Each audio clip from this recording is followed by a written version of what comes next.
മൂത്രമൊഴിച്ച പാത്രത്തിൽ പാനിപൂരി വിറ്റ വഴിയോര കച്ചവടക്കാരനെ മഹാരാഷ്ട്രയിലെ താനെയിൽ നാട്ടുകാർ മർദ്ദിച്ച് പോലീസിൽ ഏൽപ്പിച്ചു. കച്ചവടക്കാരന്റെ ഈ സ്ഥിരം പരിപാടി 19-കാരിയായ പെൺകുട്ടിയാണ് വീഡിയോ ക്യാമറയിൽ പകർത്തി പുറത്തുവിട്ടത്. മൂത്രമൊഴിക്കാൻ സ്ഥലമില്ലാത്തതിനാലാണ് ഇങ്ങനെ ചെയ്തതെന്ന് കച്ചവടക്കാരൻ പോലീസിനോട് പറഞ്ഞു. ചെറിയ പിഴ മാത്രം ചുമത്തി ഇയാളെ വിട്ടയച്ച പോലീസ് നടപടിയിൽ പ്രതിഷേധിക്കാൻ ഒരുങ്ങുകയാണ് നാട്ടുകാർ. വഴിയോരത്തുനിന്ന് പാനിപൂരിയും വടാപ്പാവുമൊക്കെ കഴിക്കുക എന്നത് മഹാരാഷ്ട്രയിലെ സ്ഥിരം കാഴ്ചയാണ്. വൃത്തിയുടെ കാര്യത്തിൽ അത്ര ഉറപ്പൊന്നുമില്ലെങ്കിലും വിൽപ്പനക്കാരൻ മൂത്രമൊഴിച്ച പാത്രത്തിൽ ചിലർക്കെങ്കിലും പാനിപൂരി കഴിക്കേണ്ടി വന്നിട്ടുണ്ട് എന്ന വാർത്ത എല്ലാവരെയും ഞെട്ടിച്ചിരിക്കുന്നു. 19-കാരിയായ അൻകിത റാണിയാണ് ഞെട്ടിക്കുന്ന ഈ വീഡിയോ ദൃശ്യങ്ങൾ പുറത്തുവിട്ടത്. അൻകിതയുടെ വീടിന് സമീപമാണ് രാജ്ദേവ് ചൌഹാൻ എന്ന പാനിപൂരി വിൽപ്പനക്കാരന്റെ വഴിയോര കടയുള്ളത്.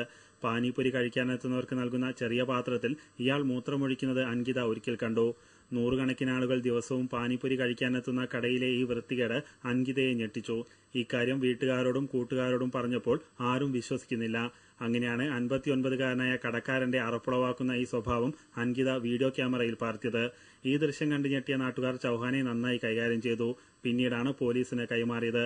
പോലീസിനോട് ചൌഹാൻ കുറ്റസമ്മതം നടത്തി.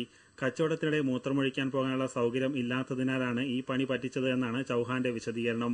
കച്ചവടത്തിനിടെ ചൌഹാൻ കാര്യം സാധിക്കുന്ന ദൃശ്യങ്ങൾ കണ്ടതോടെ പാനിപൂരി കഴിക്കാനുള്ള പലരുടെയും പൂതി ഇല്ലാതായത്രേ. എങ്ങനെ വിശ്വസിച്ച് പാനിപൂരിയും വടാപ്പാവുമൊക്കെ കഴിക്കും? 1200 രൂപയുടെ പിഴ മാത്രം ഈടാക്കി ചൌഹാനെ പോലീസ് വിട്ടയച്ചതും ഇവരെ ആശ്ചര്യപ്പെടുത്തുന്നു. അനൂപ് രാധാകൃഷ്ണൻ, ഏഷ്യാനെറ്റ് ന്യൂസ്, മുംബൈ.